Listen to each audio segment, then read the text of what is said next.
Hello everybody, my name is Hocus, and welcome back to another episode on the RambleSMP server. This is number 8 of Season 2, and I hope that you are having a wonderful day and are ready for some more Minecraft content. If you weren't with me for episode 7, last time out we built this shop over here at Station Alpha, and I think it turned out pretty well. So on the inside we've got a few items for sale. Let's see if anybody has checked it out. Now, I have to be honest, the shop only went live yesterday, and I only sent the notification out on Discord yesterday, so I'd actually be very surprised if we've made any sales, but we'll check anyway. So cactus, nothing. Green dye, nothing. Now, gravel is the one that I think will be the most popular, so let's check that out. Okay, no sales on gravel. Andesite. Oh, nice. We've made a sale on andesite. So we had that at 2 stacks for 1 diamond, which is not bad. And then over here we have the wool pick and mix. And again, no sales for the wool pick and mix. Endavar's been up to some very, very cool things in his most recent episode, including this beautiful tower. But something I'm even more intrigued by is underneath all of this amazingness that he's got going on above ground. And I have a feeling I will be able to access it through this door here. Yes, this is the door. Now look at this place. It's, you know, actually it's quite simple. It's a very simple room. There isn't a lot going on in terms of design. But doesn't it look amazing to have all of these bees flying around in this enclosed area underground with trees and these path blocks down the middle? And at the end here we have the hives that he has harvested from the trees here. So I think what I want to do today at the start of this episode, episode number 8, is to not be beaten by Endavar. I want to have my very own cool underground bee place, just like he does. But whilst we're here, let's take a look around because Endavar is a very talented builder and I would like to see what he's been up to. So what's through here? Okay, like a little bedroom. I like this. Has he got anything in here? He does have a few random items. Then out back here on the mountain, looks like he is oxidizing some copper, collecting some snow. And with that, you can make powder snow buckets, something I haven't really looked into, but I know it's part of the 1.17 update. He also has this balcony type thing that runs around the outside of this mountain that he's built into. And then on top of that, of course, is that amazing tower we just looked at. So let's see if we can get a little bit closer. And this must be the door. Okay, now what has he got here? Some storage, some crafting, all right, the essentials, and a ladder that goes up. And I think he said in his most recent video that he doesn't have any idea what he's going to put in here yet. But of course, there is a lot of space for him to improvise and adapt if ideas do come his way. Oh, this is an interesting little floor. What's he got here? Just some building materials, a random crafting bench, a deadly drop. And then there's a bed up near the top here and a door that leads out. Oh, nice. There's a balcony. This is pretty cool. So can we see? We can see down to Endavar's little tree farm, which again, I really like this combination of polished andesite and path blocks. It looks really cool. And then looking the other way is the coolest place on the server. That's right, Station Alpha, baby. Now let's get to work on our very own cool underground bee thingy. All right, here we go then. So just as I said, it's going to be underground, similar to Endavar's. So our entrance is going to be on the right-hand side of the mine here. You can drop down and land safely through the patch of water above us. And then if you come to the other side and into the bubble elevator, you'll be shot back to the surface. To get in and out of our place of happiness, our underground bee thingy, we'll be using this little entranceway here. So if we approach the pressure plate and step on it, the 2 blocks in front of us, ouch, open up and we are able to pass through. But of course, you have to do it fairly quickly.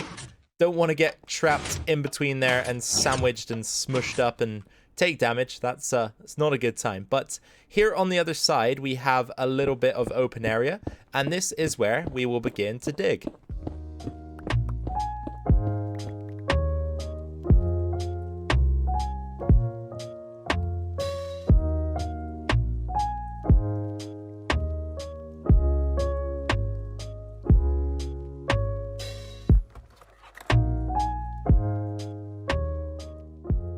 Got to get our path in that runs through the middle of our bee room before we do anything else, because this is almost like the centerpiece.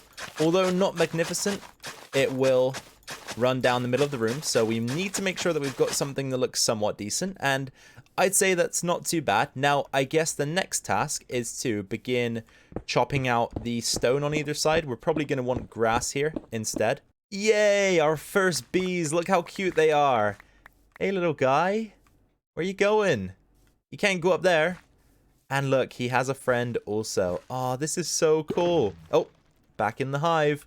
Now, I've been using this technique to try to gather some of the nests because I don't have any. So let's replant one more time and hope for the best. I have to say, guys, I'm having a pretty torrid time of it at the moment. I've still only got the one nest and it's in place over there. It is producing honeycomb that's ticking over, and at the moment we've only got 6, but slowly but surely it'll build up. We'll take a look at the redstone together in just a moment.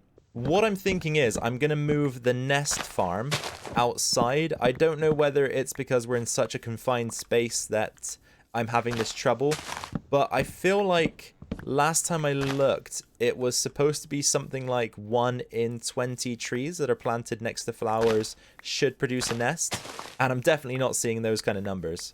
Alright, as for the redstone mechanism, again, I've taken a lot of inspiration from Endavar, and what I mean by that is I've straight up copied pretty much everything he's done. So what happens is, as soon as the nest fills up, it will send a signal strong enough to carry all the way up to, wow, it doesn't go into that observer. There's a dispenser behind this block here, and it will trigger that dispenser. The reason why I have the observer there is because when the dispenser fires, it will trigger the observer, which will send a signal through this dirt block and into the note block, so it will play a tune. That is not what I was supposed to do. That one can go right back, but it will play a tune, so we've got all of the note blocks set to a different pitch, or I don't know what you call it. I'm not a music kind of person, but on this side, we've got the same. And all in all, that would be a pretty cool farm had we got some more nests. But unfortunately, right now, we don't have any. So plans going forward are to fill those up and add some honey farms to the room as well so that we can get some bottled honey. Aha! 2 bees' nests is still not enough. Unfortunately, I think I might have to leave the underground bee farm thingy here for this episode, but we will continue to work on it because it is going to produce some good stuff, especially once we get the bottled honey flowing. I think that'll be pretty cool. So I was also experimenting here on this side. What I've done is I've placed a piece of moss, and I've just, oh, apart from this block here, let's fix that. I've bone milled it until it's covering everything. And then I've grown some of the azaleas, so you've got these really nice looking trees with the flowers in the leaves, and they look really cool. I don't know though about the tall grass. I'm thinking about maybe getting rid of it to see how that looks, but like I say, this place is a work in progress at the moment, and we'll treat it as such, and probably just dip out right now. Okay, so next on the list, I want to head into the Nether because I'm thinking about doing some community work, but I can also see that Scorp is looking for some azaleas, so potentially we could make a sale right here. Hello, Scorp. Hello? Scorpio? Do you hear me? Crouch for yes, do nothing for no. Okay, perfect. I have... Oh, you have 3 diamonds? Alright, here you go. Just take the lot. I don't need it. Off he goes. Into the sunset.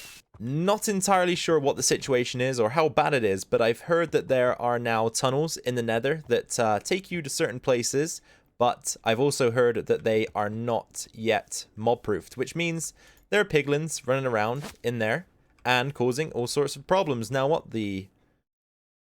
Oh, KITT opened up a rocket store. 1 diamond for 1 stack of rockets. Rockets.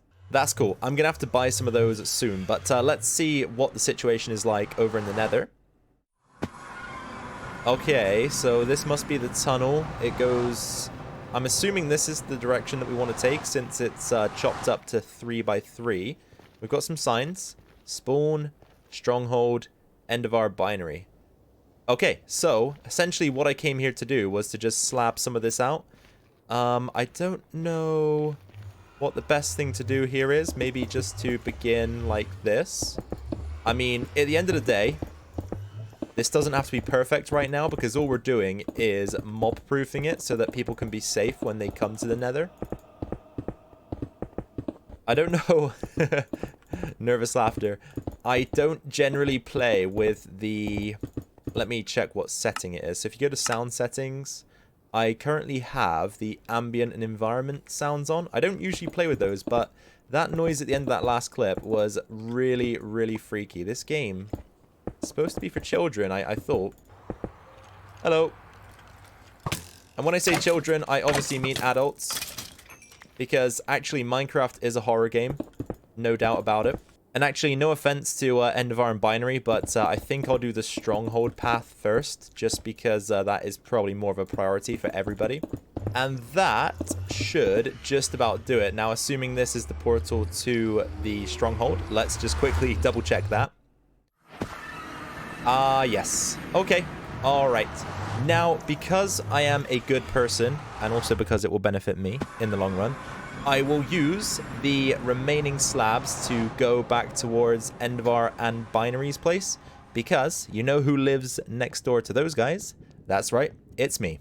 That wasn't too bad at all. You can actually see the spawn sign right there, so there wasn't a lot to do.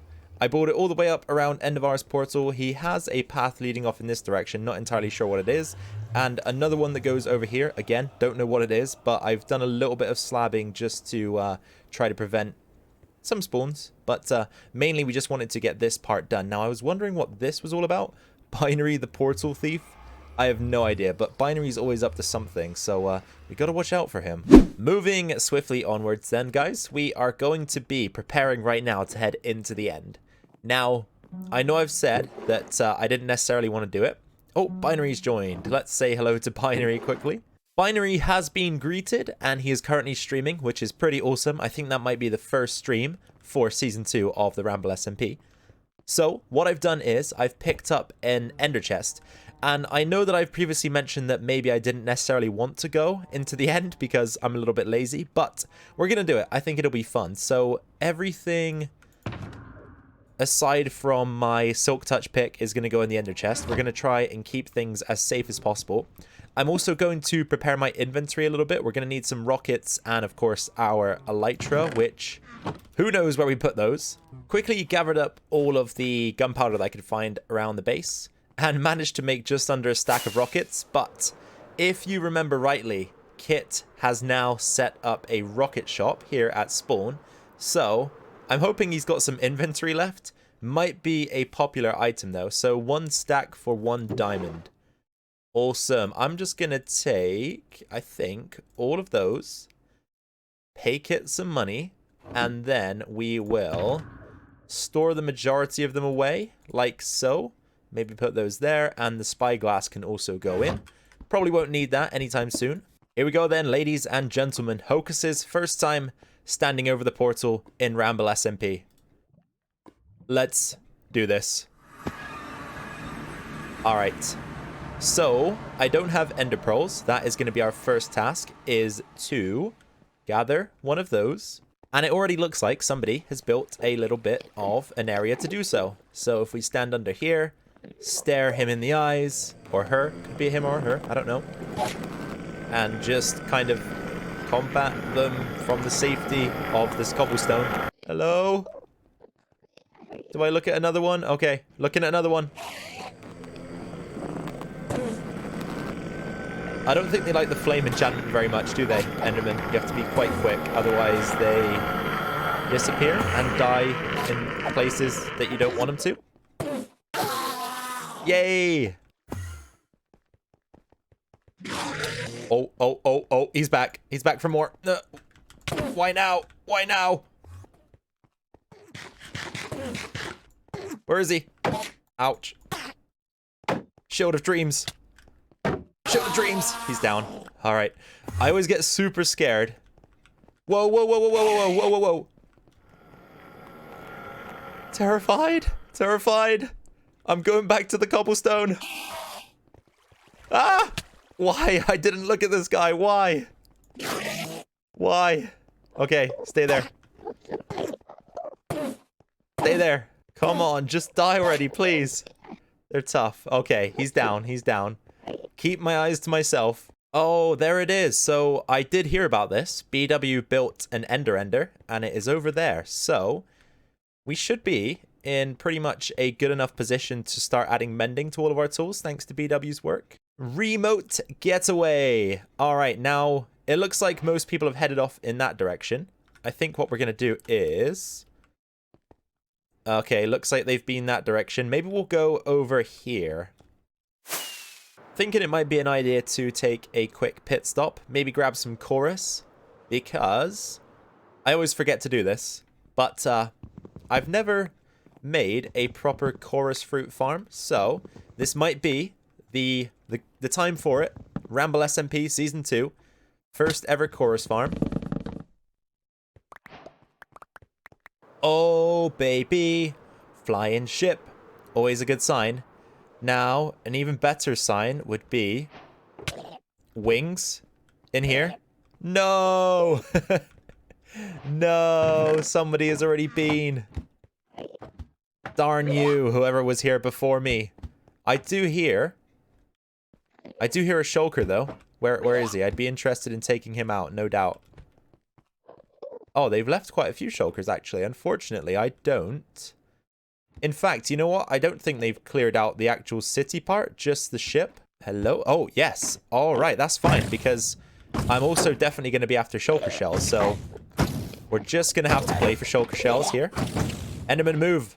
You're not part of this fight. Uh-oh. Uh-oh. I don't like this. I don't like it. Yay, my first shell. Gimme, gimme, gimme. Give it to me. Oh man, this shield is melting like butter. I always forget to bring shields, but that's something else I've actually never done in Minecraft, is enchant the shield with unbreaking or mending or anything of the like. Ah, don't do that to me. Oh, is this the same guy? I don't know, but it really annoys me when you catch them a little bit late when they're closing and they do the teleport thing. Just don't do that. Alright, this might be a good time to take a small rest and pull out the crafting bench, pull out the wood, and this is why you bring these kind of materials, so that you can do this. You can craft yourself an on-the-go chest, shulker box, and then you can use that to store any items that you find. And I'm also going to put the rest of my shells away because I would prefer not to lose them if possible. Alright, now I didn't kill every single shulker. You can see there are a few clinging to the walls up there, but they're getting a little bit difficult to get to now, so I think we'll call it a day at that city. I really want to find one that hasn't been raided for the loot because I would like to get my hands on as many pairs of wings as possible, and also some spare diamond tools, diamond armor, that kind of thing. I wouldn't mind any of that at all. Oh, there's a portal right here. I've been gliding around for a good amount of time and I haven't seen anything. This is so tempting. Do I go? Do I press on? Do I go? Press on. Go home where it's warm. No. No. Let's move onwards. Oh, hello. The dragon head remains. Does the elytra still sit within? No. I'll tell you what, though. I am definitely nabbing this. Let's go stairs and then head. Thank you. And I always like to replace the stairs because I don't want them. And it keeps the ship looking in ship shape. Terrible joke, Hocus. Terrible joke. Oh, there she is. No ship. Oh, wait. Yes, there is a ship. Now, I'm fairly certain I'm in new terrain gen at the moment. So, if my hunch is correct, we should have elytra. Yay, elytra. Elytra. Get out of my way. They're mine.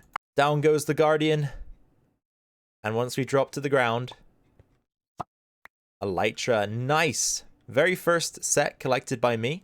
Awesome. I do like to take the item frame. And we've got some emeralds. Ooh, upgrade for the horse. Who we need to name, by the way. I did put out a poll for that. We've also got some iron, another saddle, some gold, and curse of binding. I'll take them anyway. I can maybe do something with them. Who knows? Let's get out of here and loot the rest of this place. Oh man. I absolutely hate these rooms, but I think what I'm going to do is just try to go straight to the top via levitation, if possible. Just absolute chaos. Absolute chaos, but there is loot at the top to be had, and we want it. What do we got? Ooh, Unbreaking 3, Fire Protection 3, Mending. That is nice. Terrible. More beetroot seeds, more emeralds. Oh yeah, 7 diamonds. I'll take that all day. And then Unbreaking 3 leggings. Alright, not too bad. I really want to kill all of these shulkers, but just look at that. That is not a fun time at all. Oh dear, my shield has finally kicked the bucket, so that means it's probably time for us to think about leaving as soon as we're done finishing up here with these shulkers. Wow, big sigh of relief. I always feel relief. That's the emotion. I always feel a huge sense of relief when leaving the end, and there are the credits. Don't need to see those, because the end is just such a... It's dangerous, right? And if you die there, it's really, really, really annoying and difficult to get your stuff back. So you don't want to do that. Therefore, every time I leave, I have this wave, this sensation of relief that just washes over me and masks all other emotions, and it makes me feel so good. Alright then, in terms of loot pulled out of the end today, we've got 16 shulker shells there. What else have we got? So chorus, we've got some chorus, which is always nice. Some miscellaneous armor, weapons, tools, that kind of thing. But in total, 44 shulker shells, which is nice. 22 shulker boxes. 7 diamonds is not bad. Diamond horse armor as well. Another set of elytra. I've got myself 2 dragon heads, which are always pretty neat. 7 emeralds, item frames, just some other miscellaneous things. So 23 shulker boxes, including the one that we crafted in the end. That, my friends, is a nice amount of shulker boxes to get ourselves started with. Quick couple of tasks before we wrap up today's episode. And they pretty much both involve a trip to Amradorn's villagers. So let's go ahead and do that. Gosh, Amradorn has done the server a huge favor with this room. And we're going to use it once again to grab ourselves another mending book. And then I'm going to be looking for a name tag. 20 emeralds. Let's try and find the cheapest option here. Darn it. Darn it, darn it, darn it. I have 19 emeralds. And the cheapest option is 20 emeralds. So let's head back over to the Fletcher. There's one in here. I don't know what he trades, though. Please. Yes. Nice. Okay. All right. Now, like I say, they're all at 20 emeralds. So let's use Robbie Moss. Robbie Moss. Talk to me, bro. Give me that name tag. Thank you, sir. And then once again, for Amradorn's... I was a bit cheeky. I also took a Silk Touch book from Amradorn. Now, they are on sale for 2 diamonds. I left a 2 diamond tip, so I'm sure he wouldn't mind about that. Now, let's go ahead and pop that on our axe. So we'll combine those books, add them to the axe, and then that axe is pretty much good to go. Now, we also want to rename the name tag. And like I say, I put out a poll to see what we were going to call the horse. And the winning name was Cinnamon. And you know what? I quite like it. So, Cinnamon. So, our horse goes from nameless to Cinnamon. I really do like that name. And, hold up. The armor needs to come off. Come on, Cinnamon. I suppose you could say that the horse is somewhat cinnamon colored as well, so it does fit the theme. Now, where did that diamond horse armor go? All right, Cinnamon. Where did you go? Cinnamon. Oh, there you are. Cinnamon, where are you going? I've got some nice new clothes for you. Oh, look at you. What a fabulous horse. Now let's get Cinnamon back down into her. I still don't really know if Cinnamon is a him or a her. I've called him/her both. So I guess we'll just call Cinnamon what we feel like calling Cinnamon at the time of pronoun use. But yes, Cinnamon is looking amazing, and thank you guys for giving me name suggestions and voting on the poll. I really do appreciate it. We've now got an aptly named horse. All right then, ladies and gentlemen, that will be all for this episode of the RambleSMP. I dearly hope you enjoyed it. as much as I did recording it. I had a lot of fun today, and it was a very productive one. We've got a lot of stuff done, and I'll be aiming to improve things here at the bee farm and put to use some of our shulker boxes. Do not forget about those. Anyway, let's wrap things up. Take care. I hope to see you in the next video, and until then, bye for now.